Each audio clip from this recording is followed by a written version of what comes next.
Igan, posibleng umulan pa rin sa ilang bahagi ng bansa bukas dahil pa rin yan sa shear line, hanging amihan at localized thunderstorms. Batay sa datos ng Metro Weather, posibleng malakas na ulan sa Bicol, Mindoro at Palawan. Sa Visayas, halos buong araw ang inaasahang pag-ulan. Asahan din ang malalakas na pag-ulan sa Samar, Leyte provinces. Sa Mindanao, may ulan sa Zamboanga Peninsula at Sulu Archipelago sa umaga. Pero sa hapon, mas malaking bahagi na ng Mindanao ang uulanin.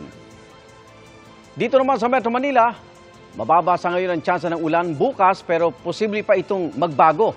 Kaya laging maging handa. Mga igan, samahan nyo kaming saksiyan ng mga balita.